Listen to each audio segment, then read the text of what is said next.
So, Chicago. So, look, Heartlands Media, we're going to do everything we can to cover this event that's happening tomorrow. We love you tomorrow. I have my concerns of what could be the fallout from this entire coverage, or either that, what could happen in Chicago, because the protests, however which way it goes, can theoretically make or break Mayor Brandon Johnson's administration. Now, if he does the Lightfoot method of raising up the bridges and, just being antagonistic, it's not going to go well. But also, many Chicagoans still have PTSD from what happened with the Black Lives Matter protests, the overreaction, Lightfoot's administration, and of course, the last 5 years of downtown Chicago suffering economically. And it really hurts to see major downtown stores and shops and buildings vacant, empty, abandoned. I'm not just talking about just small mom and pop shops. I'm talking about big buildings that are empty, okay? Big, huge, beautiful buildings that are empty. And no matter which way this plays, the actions of Mayor Brandon Johnson and his administration will impact every single Chicago politician for the 2027 city elections. So, the No Kings protests in Chicago? Here's what to know ahead of Saturday's anti-Trump march. I'm going to place an invisible amount of money on the fact that, number one, the protest will end up at Trump Tower. Just saying. A protest of President Donald Trump and his administration is set for Saturday afternoon downtown, the latest in this week's flurry of anti-Trump activity in Chicago and across the United States. The No Kings March rally is from noon to 2 p.m. Saturday at Daly Plaza, 50 West Washington Street. The Chicago event is one of hundreds of similar protests taking place nationwide on Saturday, including in Edmondson, Oak Park, LaGrange, and in other suburbs. The event is being organized by Indivisible Chicago and numerous local political groups, unions, and other organizations. No Kings is a nationwide day of defiance. We have an oligarchy here, folks. Never mind. You know what? I'm not even gonna get angry. We're taking action to reject authoritarianism and show the world what democracy really looks like, organizers wrote on the march's website. Saturday's rally comes a few days after thousands of Chicagoans took the streets on Tuesday to protest against recent immigration custom enforcement raids locally and across the country.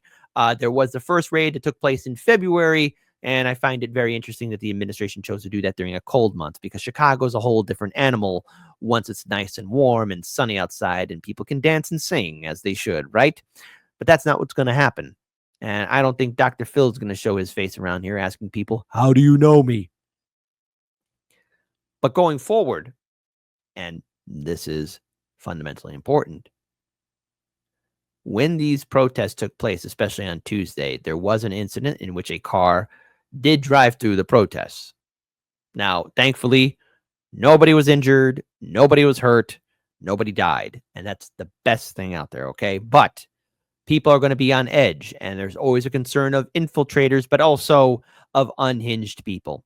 And as I've spoken with other colleagues and friends of mine in regards towards this kind of event taking place, I want everyone to remember, and I want everyone to be self-aware, that there's going to be a lot of surveillance, a lot of drones, a lot of cameras, a lot of smartphones out. Now, what have we learned throughout these last 8 years? We know that big tech, all these corporations, all these social media outlets, there's always a third-party group that's always going to scan, click, copy, and paste whatever you post on social media, whatever you talk about. These cameras are also going to do the same thing too. The police are going to have body cams. The sheriffs are going to have body cams. Even the CCTVs are going to be out there filming everything. That means scanning your face. That means scanning you. So if you are going to show up, be self-aware that you're probably going to be looked into. They're going to probably collect your data, and that's what's going to happen. This looks like a whole big operation in which big tech can find out about all the people participating in the No Kings March. I'm not saying not to attend, but I am saying that there's going to be a price to pay, and you need to keep your head on a swivel, and just be careful who you talk to, because you never know who you're talking to. Either somebody unhinged, maybe a like-minded individual who's just there for a good cause, or is it an infiltrator? Because you never know. It's always important. It's always important to keep your head on a swivel. And is it a Palantir trap?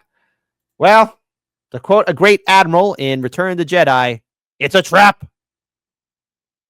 So as it stands, that protest that took place on Tuesday, 17 people were arrested during the protest, including 4 for felony charges, which include aggravated battery and criminal damage to government property. Some vandalism to police cars and other property was visible during the demonstration, although the march remained mostly peaceful.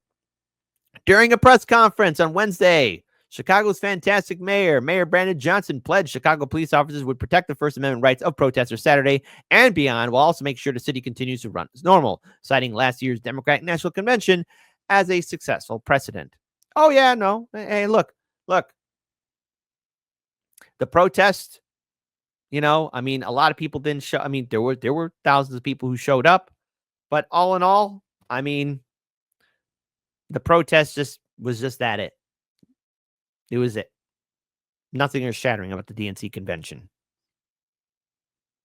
All right. So continuing on, Mayor Brandon Johnson also lambasted Trump, who he called a tyrant in the White House, while condemning ICE raids and deportation arrests. You got to be really sick demented to do this to people. This president's reckless behavior. I don't know. You could look worse than George Wallace and Alabama's segregationists. No King organizers are urging participants to remain nonviolent and peaceful during Saturday's protests. The event is coinciding with Trump's planned military parade in Washington, D.C., which is expected to see thousands of troops march through the nation's capital on his birthday and cost taxpayers up to $45 million. I'd like to have a parade. $45 million. I mean, okay. Meanwhile, Chicago leaders said they are bracing for an influx of federal agents to be deployed to Chicago for immigration raids. Mayor Brandon Johnson's chief of staff said Wednesday that city officials have been told federal agents received notice a day earlier that they had 48 hours to deploy to 5 Democrat-led cities, including Chicago, and they're going to be targeting workplaces in terms of the raids. So what to expect, folks. There's going to be a couple of anti-ICE rallies and protests that are going to even happen on Thursday downtown, which was yesterday, but there's going to be more protests. So what to expect? You are going to be surveilled. You are going to be looked into. To my fellow Chicagoans, what I would say is keep your head on a swivel.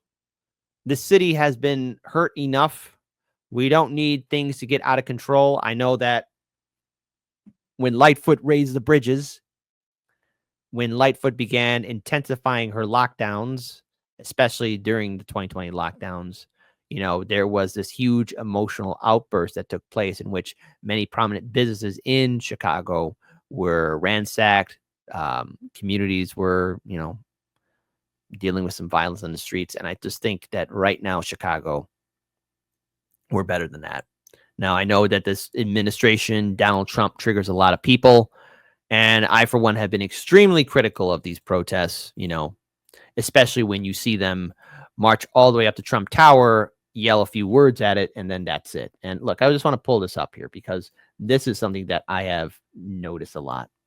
And I think it's just imperative that we remember how we view these protests, and use that how people are also viewing us in this city. Because, again, Trump Tower isn't a federal building. Trump Tower isn't, the location in which Trump is making all of his plans. Trump Tower is across the river. Okay. If people want to protest, protest in front of the mayor's office, protest in front of these politicians' office, protest in front of them, because at the end of the day, it's these politicians that dictate these terms. It's these politicians that rule over us. Trump Tower, it always goes to Trump Tower. It always goes to Trump Tower. There's either somewhere in downtown Chicago where people rally up and then they march to Trump Tower. It's been played out before. And yes, is the power of a protest still viable after all this time? Maybe yes, maybe no. But I am urging people to be cautious for tomorrow. Because what can happen next? What will happen next if things get out of control is probably more censorship, more lockdowns.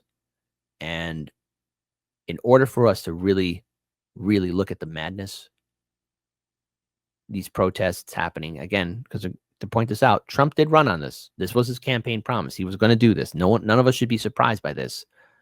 But the real way to enact change is actually organizing, forming up citizen ballot initiatives, building movements and organizations not connected to DC, supporting third parties and independents, and actually building a real better future. And that means also communicating with other people across the political spectrum. I hope everything goes good for tomorrow. Trump's parade, whatever. It is what it is, and all these protests. But with this war on the horizon between Israel and Iran, I think it's important for us to really observe and take a step back of, are we being played for something? Are we going to be abused and hurt? Because I know those cameras are going to be out there.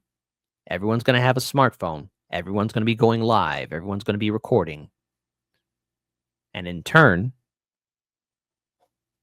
everyone's being watched. So be careful out there.